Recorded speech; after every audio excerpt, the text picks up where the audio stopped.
series in our study through the Gospel of John. We've made our way to chapter 9, so let's turn there. And just as a reminder, where we are in the text itself is moving, or it's actually still in the same place, but it's moving in the narrative. As we leave off in chapter 8, we know that he has said something that made them want to kill him, take him on the spot and kill him. And it was because he had said, "Before Abraham was, I am." They recognized that that's the same as making the statement that the one who spoke to Moses saying, "Tell them that I am sent you." That's him saying, "Before Abraham was, I am." That's him saying he's eternal. That is as clear of a way of saying that he is God among them as they could possibly ever get. And we know that because we could see what their reaction was. Seriously, when you see it, they were incensed. So what we find here is he's still clearly in Jerusalem because of where this takes place, more than likely at the temple. And whatever has taken place, he's able to go back with just having his a bit of a discussion with his disciples as they went to the various places that they did. But really interesting, the discussion that takes place here. So chapter 9 is where we pick up. So let's have a word of prayer and let's go ahead and take a look at it. Father, we thank you as we gather together for this time in your word. We would ask that you would help us to understand and rightly divide your word and have a full understanding of what is being spoken of here and what took place. So we give you all thanks, and we ask that by your Holy Spirit you would open our eyes to your word and make proper application to what we see. We give you all thanks and praise in Jesus' name. Okay, so chapter 9 says, "Now Jesus passed by. As Jesus passed by, he saw a man who was blind from birth." So there's a transition. Clearly he's not gone too terribly far because he mentions the pool of Siloam, and they see a man that is there who is begging. And you're gonna see, if you ever get there, you'll know Jerusalem's not a huge place. So whatever has taken place at the temple, they must still be somewhere close by, because when he heals this man, he, again, like I said, tells him to go to the pool of Siloam. Obviously, if it's a person that's just had this done to him, the pool of Siloam must be somewhere near enough where he could get his way there. Somebody would have to take him, but still getting to the pool of Siloam, it's not far from where the temple would have been. It's an easy walk. We go to it and we see it when we go to visit Israel. So it has to still be somewhere proximity. Now, where are the Pharisees and where are the people running after him and looking to kill him? Where are they at? We're not given any of those details, so we don't speculate. Well, as he sees this man, his disciples asked him, and they said, "Rabbi," or teacher, "who sinned, this man or his parents, that he should be born blind?" Now, there is speculation as to why would they ask this question. First of all, there is implied in it some sense that God acts punitively with people and that he just strikes them with all kinds of maladies. In this case, if this man's blind, the reason that he would be blind in their eyes if it happened after being born like that he would somehow have done something that God was punishing him with blindness. And we do know that there are times that God would do something with people as a consequence to their sin. So it's not that their question is out of order, because it has happened before, but their question is, or was it even something that his parents had done, which really becomes a little bit more difficult to try to grasp. Why would they believe that that's possible? Now, it is one of those things, again, speculation-wise, what do we have in the Old Testament that would give them the impression that God may do something like that? And probably more readily, you could look at an example, like say in the book of Exodus, chapter 34, at verse 7, where God is giving a description of who he is. And one of the things that he mentions is that he doesn't bypass or forget about sinfulness, but that it can have the resulting effect of coming down through the generations to the third and to the fourth generation, because God does not forgive iniquity. He doesn't look the other way on it. He'll forgive it if there is a person who comes to him seeking forgiveness, but he doesn't forget the things of the sinfulness for the people that refuse his forgiveness. Now, the third and fourth generation is what makes it really interesting. And it is my personal view of that passage that God's talking about It is more the consequence of the sin of the parents can have such a devastating effect on the generations. Not that God's going to act punitively towards the kids because of what their parents did. Everybody's going to have to be responsible for their own sin. However, the parents could do things that would end up affecting the lives of their children for generations. And consider where that was said, because it was Exodus 34. The fact that that is right at the beginning of them on their journey to get to the land that God had promised to them, their generations were going to have to deal with the consequences of their parents' disobedience. The Exodus should have been a matter of weeks to get from Egypt into the promised land that God had given them, and yet it took 40 years. And that was because of the parents.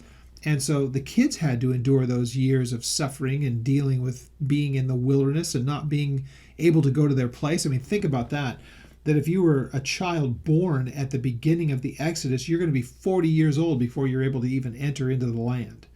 That should have been something that your parents should have been able to go into it before you would have recollection of anything. You'd be an infant. So was there consequence for the sin, and did it have resulting effect to the parents or to the children? Sure. In fact, the fact that they are here in Israel and under the occupation of the Romans is a great example of that. The children that were born into that situation, that is because God had allowed the Romans, and before them the Greeks, before them the Persians, before them the Babylonians. There was always a governing authority from some other power outside in the world over the people of Israel. And that was because of the sin of the parents and not getting their lives right before the Lord and allowing him to be the God who would protect and oversee the nation. They should have never been servants at any time in their history from the moment that God took them, even if we want to look at the modern history of Israel for them as we think of Jesus' time. From the time that God took them out of their captivity in Egypt, they should have never been servant to anyone.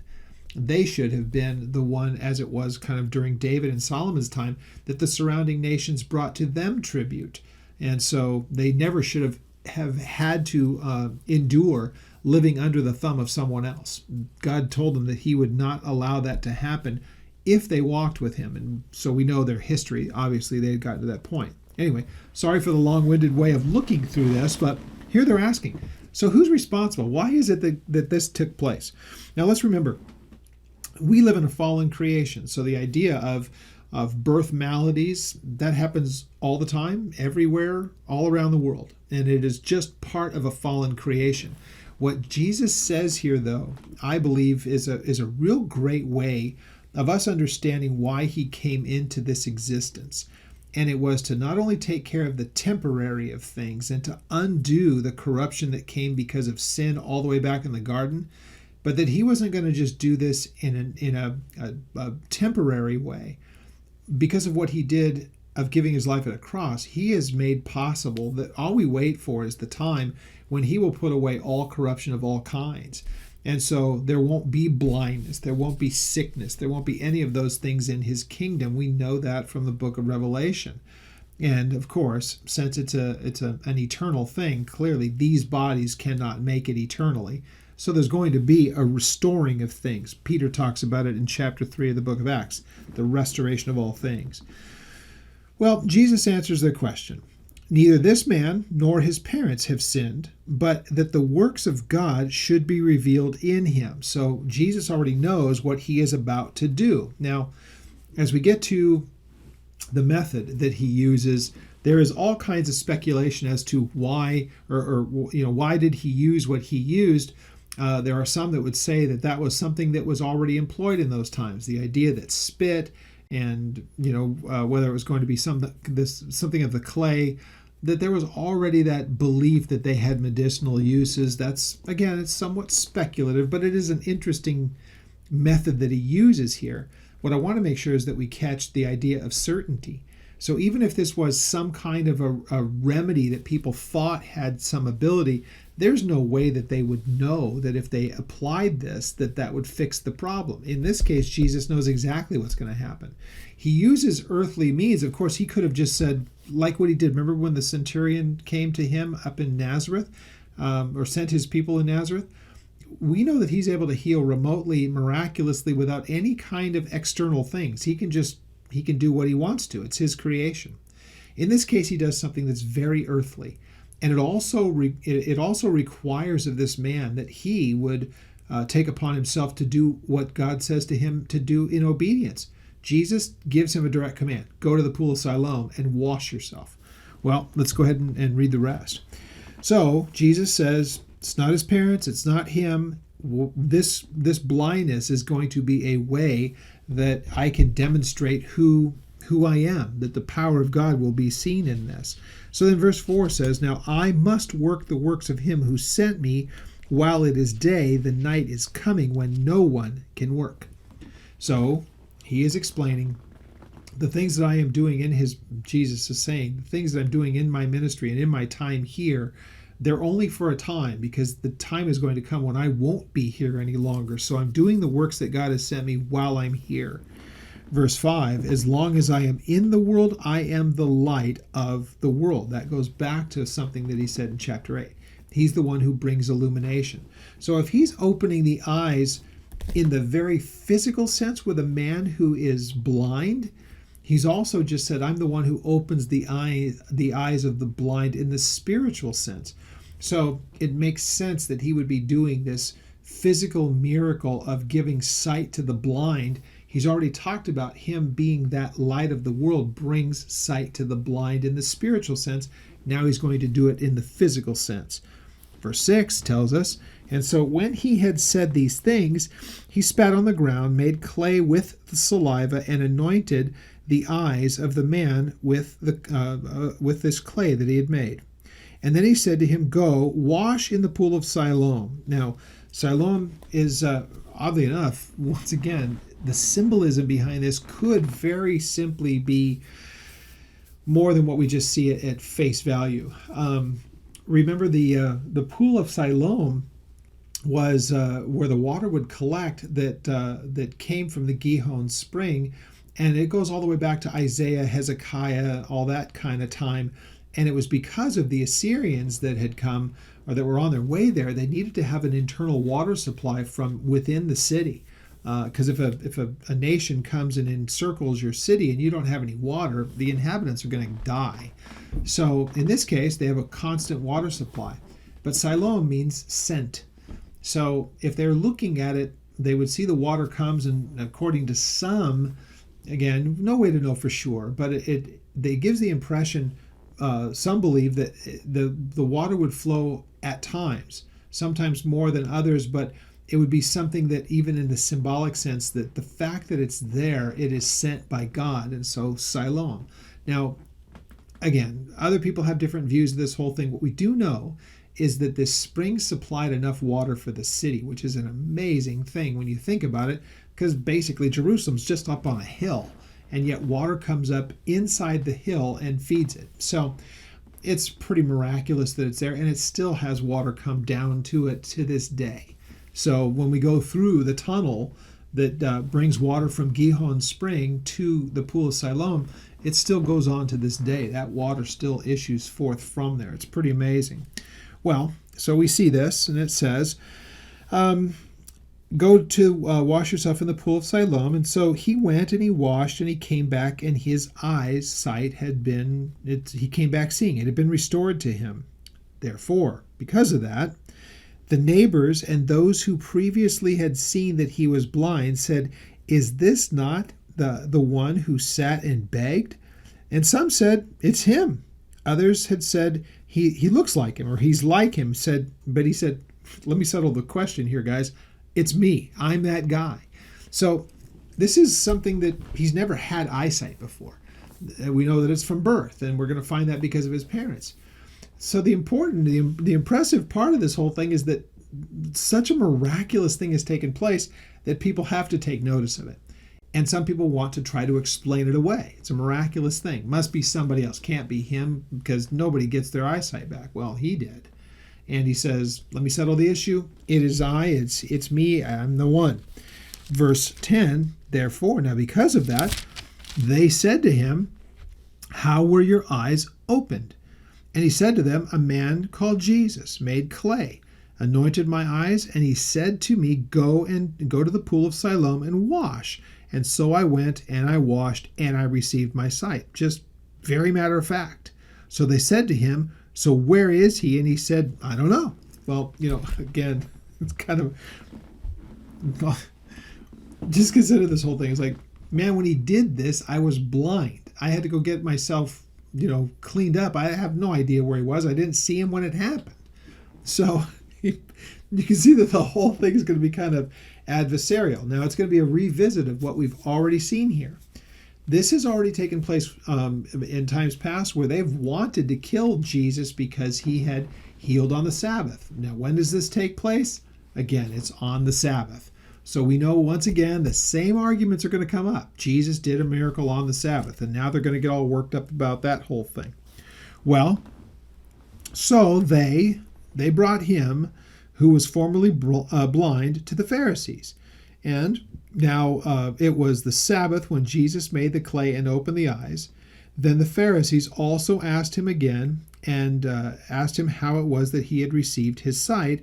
And he said to them, he put clay on my eyes, and I washed, and I see. Now, again,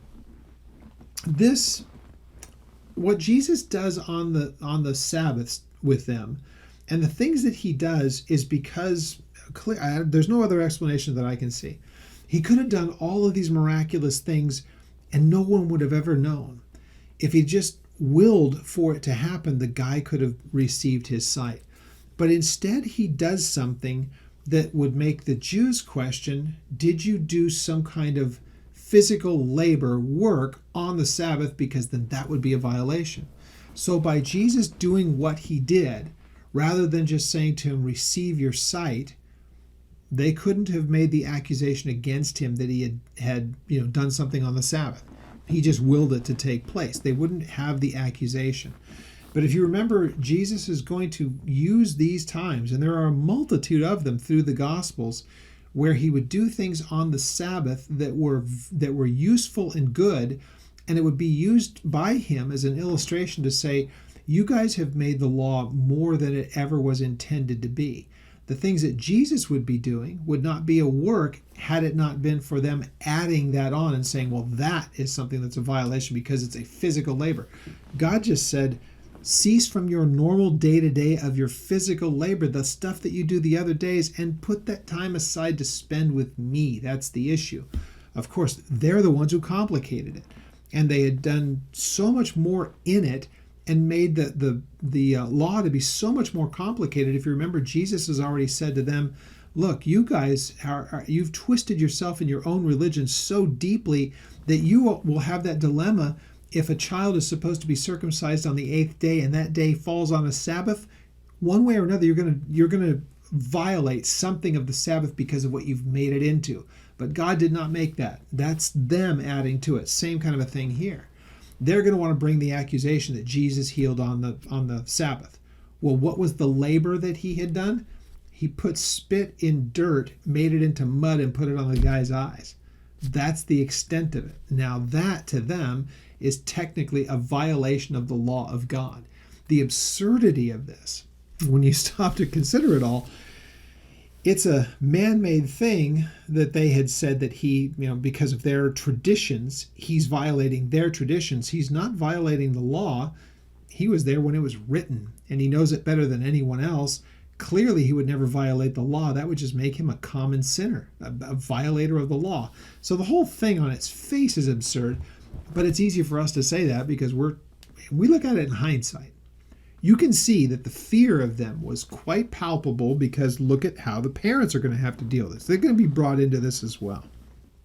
So, it was on the Sabbath, verse 14, when Jesus made the clay and opened their eyes. So, verse 15, then the Pharisees also asked him again how he had received his sight, and he said to them, he put clay on my eyes, I washed, and I see. I don't know if it's that obvious or if I'm reading more into it, but I get the impression that this guy had enough of these guys. I mean, think about this. There's no rejoicing. It's like, look at him. He used to be blind and now he's been healed. Glory to God. It could have been something like that. Instead, these guys are interrogating him, and he's not going to have any of it because you can see he's not like his parents. He's going to go ahead and say what is obvious, and he's not going to be brought into a place of cowering before them. He's just going to tell it as it is. Well, verse 16, therefore, some of the Pharisees said, this man is not from God, speaking of Jesus. Why? Well, because he does not keep the Sabbath. And others said, well, how can a man who is a sinner do such signs? And there was a division among them. Well, of course there was. So again, the Pharisees clearly, they see Jesus is able to bypass them. And this was, again, to them, something that they refused to abide. But it's an amazing thing when you stop to consider it, that they look right past the miraculous. And it's just the common people who are basically able to say, well, how is somebody able to pull off miracles like this if they're not of God? Isn't God the only one who can do things and heal at will like that, do such things? It's not the first thing that he's done. Of course, you're going to see that the Pharisees will not allow anybody to talk to them about this. They found themselves, or they saw themselves as being so much superior to the common man. So they said to the blind man again, what do you say about him? Because he opened your eyes. And he said, he's a prophet. Okay, prophet. Now, among the Jewish people, to be called a prophet is a pretty major thing. Now, it appears as though this guy is not crazy devout, because he wouldn't, a real devout person would have said, perhaps he's the Messiah. He's the one that we've been waiting for. He's the Son of God. Instead, he uses a lesser way of describing him. He is a prophet, not even the prophet, because some were waiting for the prophet to show up that Moses had spoken about, and he was going to have just amazing abilities in their understanding. This man uses the lesser and just says he's a prophet. But the Jews did not believe concerning him, and that he had been blind and received his sight, until they called the parents of him who had received his sight. So again, they're looking for anything that they can to discount what had taken place. I find that to be a marvelous thing. Instead of just taking what they have seen so often and understanding just who Jesus is, because it was there was ample evidence for them to have come to that conclusion, they refused to see it. So in this case, well, we don't believe that you were even blind from birth. There's got to be some other explanation here. So they bring in the parents. So, verse 19, and so they asked them, saying, is this your son, who you say was born blind? How then does he now see? Asking a bunch of these questions, the parents, they answered, and they said to him, well, here's what we do know. We know that this is our son, and that he was born blind. That's all that they're going to say. If you're asking us who he is, we're telling you he's our son. If you're asking how long he's been blind, it's from birth. Look at what they say. But by what means he now sees, we do not know, or who opened his eyes, we do not know. He is of age, ask him, he will speak for himself. Now you're going to find out why they said that, but basically you can see clearly they feel like they are being entrapped here. Their easiest out is to say, look, he's an adult. You can ask him. We've told you what you want to know. Was he born blind? Yes. How do we know? Because we're his parents. Now, if you want to ask us how it all happened, ask him. We weren't there. So you can see they're fearful. And we see that because it says right here in verse 22, his parents said these things. Why? Because they feared the Jews, for the Jews had agreed already that if anyone confessed that he was Christ, okay, not just a prophet, and you can even say maybe that is part of the reason why the guy said he's a prophet, because he realized also that by saying that he was the Christ, that person would be put out of the synagogue. That's a way of just basically saying that's excommunicated, that is made, you're disassociated from the children of Israel in the religious sense, in the ceremonial sense. That would be a massive thing to those people. Well, again, is that why he said the things that he said about him just being a prophet or whatever else? If that's why he said it, maybe it was out of fear at the beginning. He's losing that fear. He's had enough. His answers become pretty interesting. Well, therefore, his parents said, he is of age, ask him, verse 23. And so they again called the man who was born blind. So again, it gives the impression this is an interrogation. Parents separated from the kids. or from the child, from the son. And so they called the man who was blind. Verse 25, they called then the parents. I'm sorry, I don't want to hurry. Verse 24. So they again called the man who was blind. They said to him, "Give God the glory. We know that this man is a sinner." So why those two things are mutually exclusive? You could be able to give glory to God and give glory to Jesus, because that's kind of what he has in essence done. But they're basically saying Jesus is a man who they have determined in their own minds to be a, quote, sinner. And yet here is this man saying, you're going to see how he's going to reply. They're going to say, you've got an either or proposition here. Give God the glory, and by doing so, you've got to kind of deny that Jesus had any part of doing this. So his answer, love this. His answer was this: "Whether he is a sinner or not, I do not know. One thing that I do know, that though I was blind, now I see." Period. I love the answer. Now again, I would love to know for sure just how much why he answered the question the way that he did is a mystery to me. Is he doing this, and is he answering it this way just because he's not wanting to completely reject everything that the Pharisees are saying? That's why he says who he is, I don't know. We're going to find out that when he sees Jesus face to face, there's some interesting things that happen after that. Is this going to just see? It appears as though this is just kind of a whirlwind of things that had taken place. Maybe he hasn't even had time to think about it. It's kind of hard to tell. We're only left with what's in the text, and the text only gives us these big picture things. He's healed. The Pharisees want to get to the bottom of the whole thing. He's able to say, "I was born blind. Once I've been blind my whole life. All I know now is that I see." You guys can go ahead and fight about how it all happened. The parents have basically said, all we can tell you is that that's our kid. How it all happened, you're going to need to talk to him. You can see everybody kind of walking on eggshells about this. And they did know, as it had already gotten around, if you're going to kind of show any fidelity towards Jesus, you're going to be rejected by the religious leaders.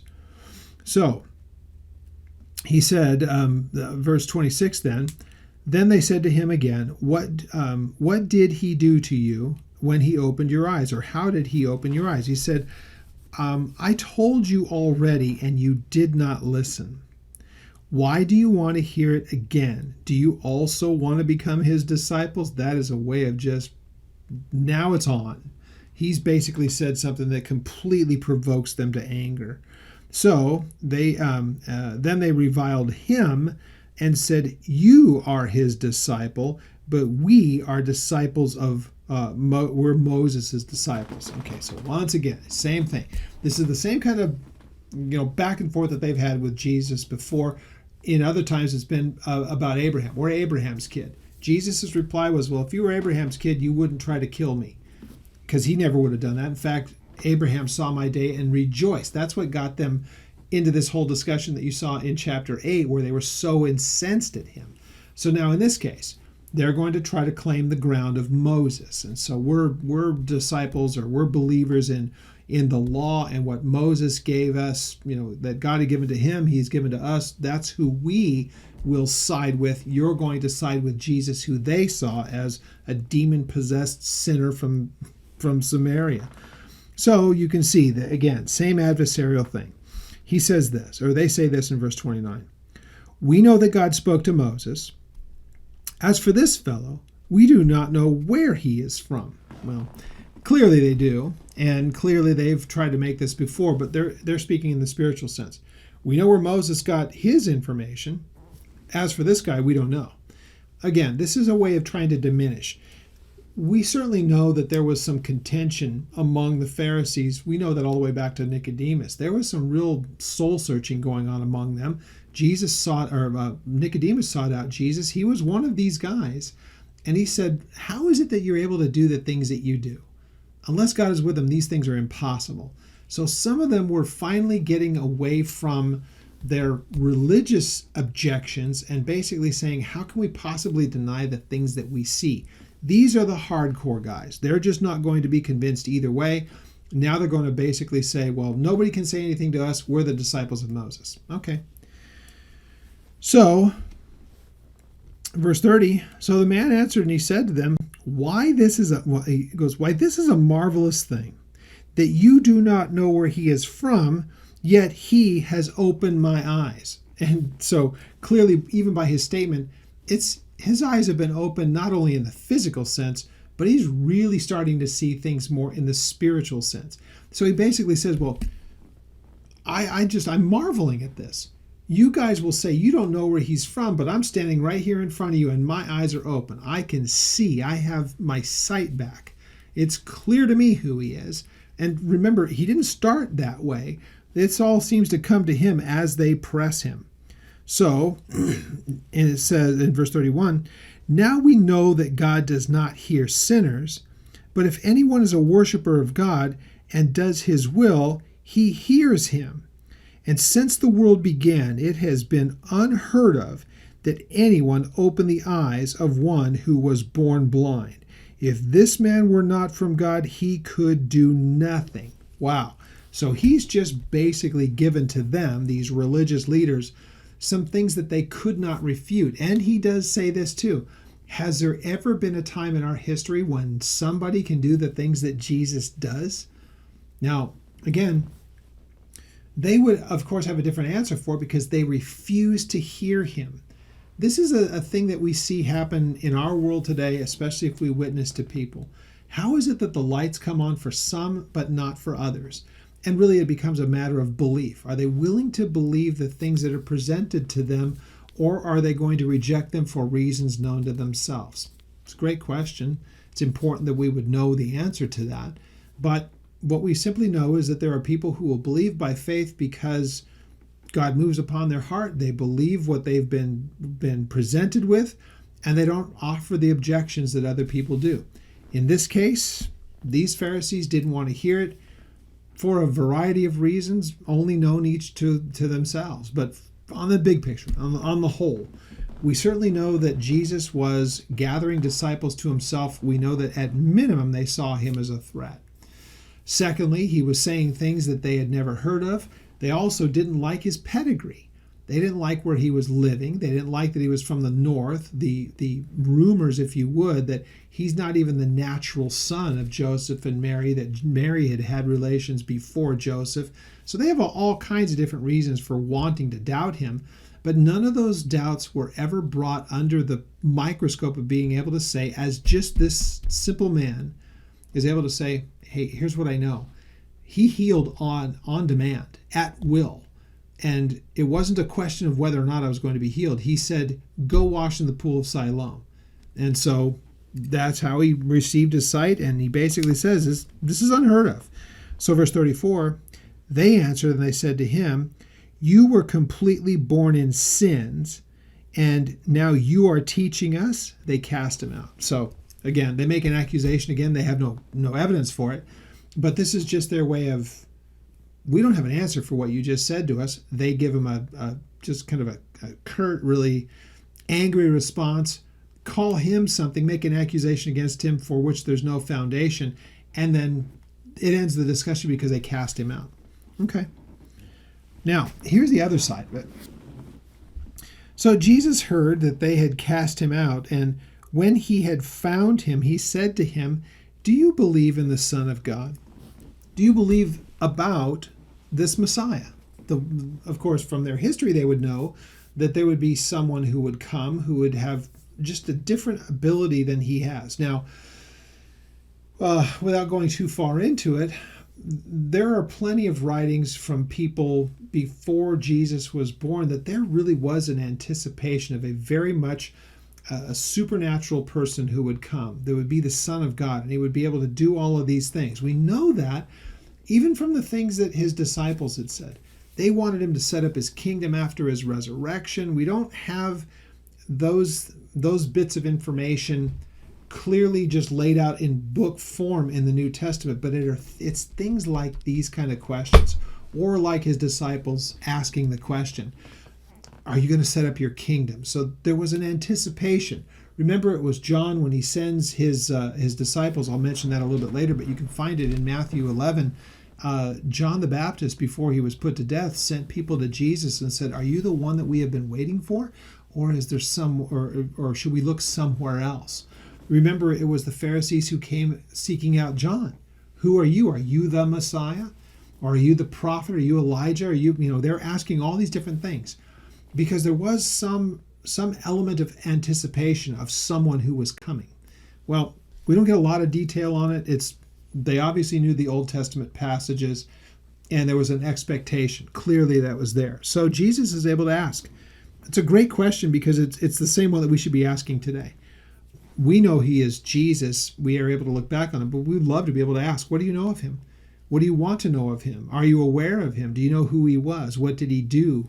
These are questions that should be asked of anyone, whether we know of their belief or not. It's good to know these things. It gives us an ability to know how to witness to people if they're unbelievers. So this man answers. So he answered and he said, "Well, who is he, Lord, that I may believe in him?" Now, once again, when Jesus uses the statement, the singular Son of God, that puts him in a different category entirely. And so it's not speaking about a Son of God, it is the Son of God. So everything that they would have been knowing about the person who was coming, they would know that it's just one person. So Jesus asks him a question that he knows what it means, but he basically says, but he in essence says, yeah, I do, but where is he? Okay, so Jesus asks the question. He answered and he says to him, "Well, who is he, Lord, that I may believe in him?" Then Jesus said to him a very, very important thing. Look at how he says it. "You have both seen him, and it is he who is talking to you." So it identifies very clearly that Jesus says the one that you have been waiting for, the one who is unlike any other who has ever come. And think about how many prophets there had come, how many men of God that there had been in their history that they could look back at.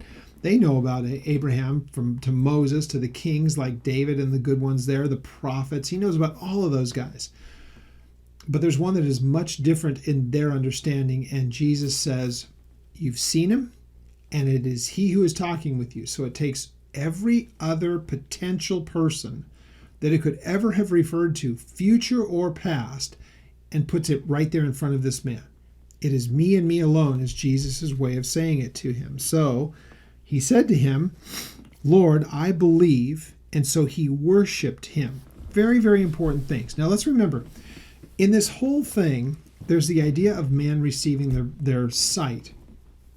It's important because we have to remember that this is a guy who is a living example of what the Messiah would do. We know this because these are some of the promises that we know about Messiah. In fact, it'd probably be good to show you one of those examples. Let's take a look at Isaiah. Let's see. Let's look at Isaiah. Let me see if I can find where it is. I'm going to say 36. I didn't write it down. Let's look at Isaiah. Let's see if I'm right on this.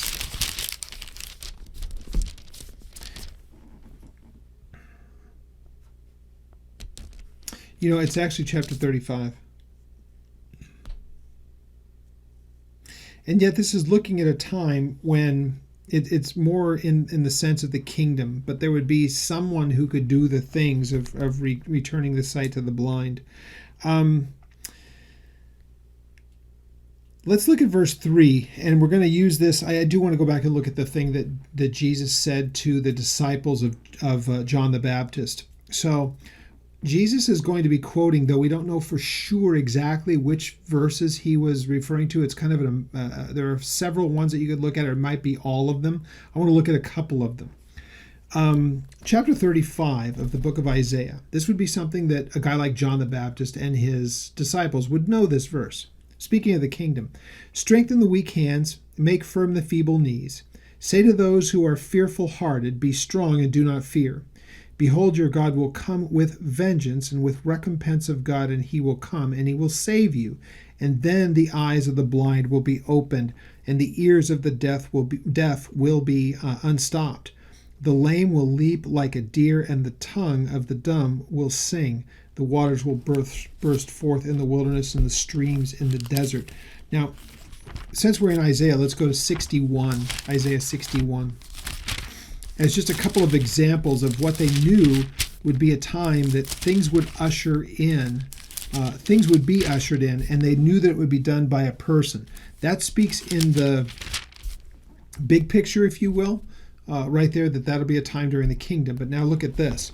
And it's important because Jesus, well, I'll tell you what, let's just look at it all together. Thus says the Lord, chapter 66 of Isaiah, heaven is my throne and earth is my footstool. I'm sorry, I said 60. It is 61. Did I already say that? I went to 66 myself. Isaiah 61. Now, the Spirit of the Lord God is upon me. Why? Because he has anointed me to preach good tidings to the poor. He has sent me to heal the brokenhearted, to proclaim liberty to the captives, to open the prisons to those who are bound, and to proclaim the acceptable year of the Lord. Now, they knew that there would be a lot of miraculous things happening. And what you find in Jesus' answer to the disciples of John is elements of this. Remember, when Jesus actually uses this in the book of Luke, he reads this, chapter 4 of the book of Luke, he reads this verse from chapter 61, verse 2. He stops at the acceptable year of the Lord. He doesn't read the rest of verse 2 because it talks about the vengeance of our God. He stops in the middle of it, hands the scroll back to the attendant, and he says, today this has come true in your hearing. So Jesus was there to do those things. We've read about the idea of the sight to the blind, and there are other passages in the Old Testament that speak of a time when God would be healing blindness and all kinds of different maladies. Let's look at the book of Matthew chapter 11. Let's turn there. I mentioned it a little bit earlier, but let's go ahead and we'll read the text.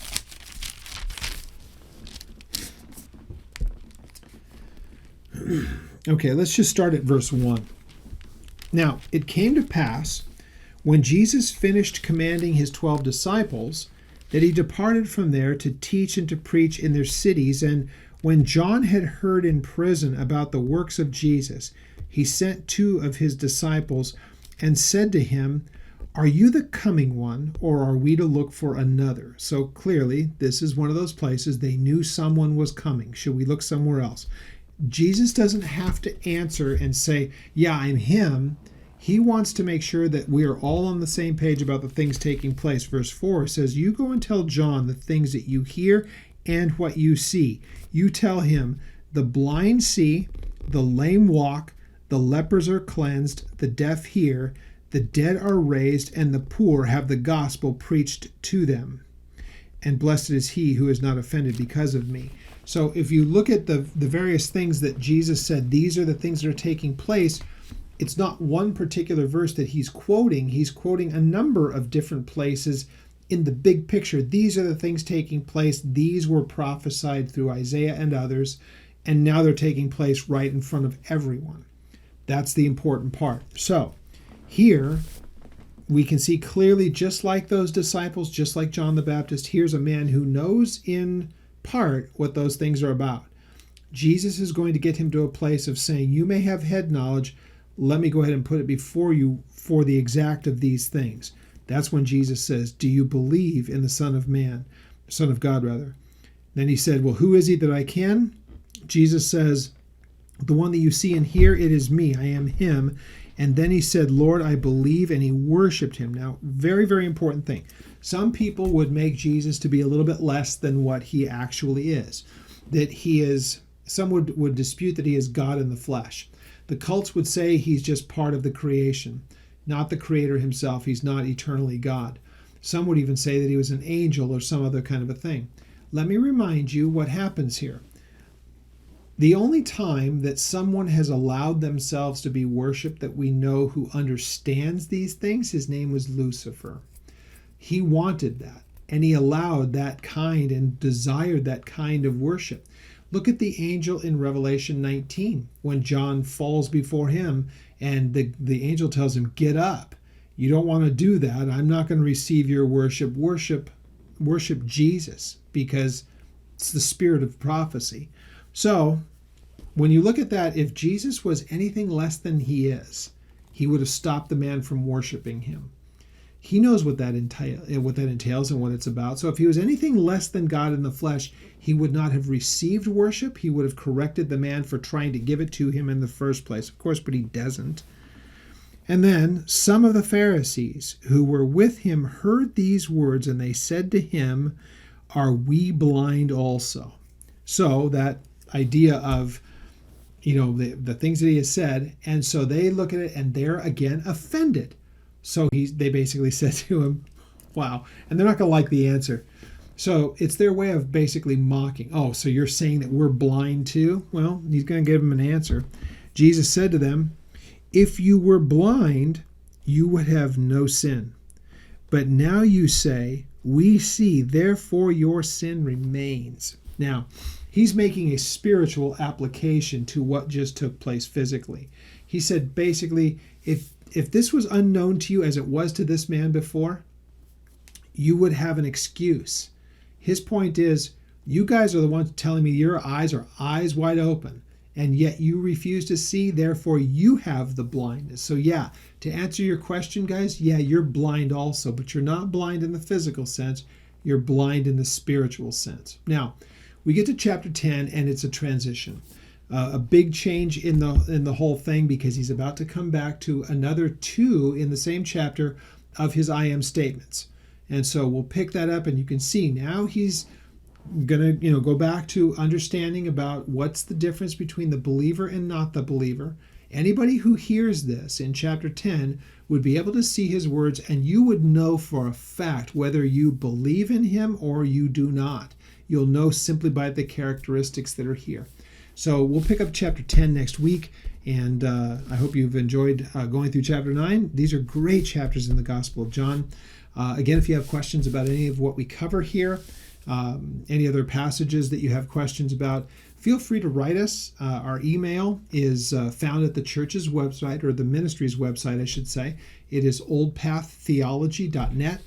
You'll have the number, or the address rather, at the end of this video. You can write it down if you need to.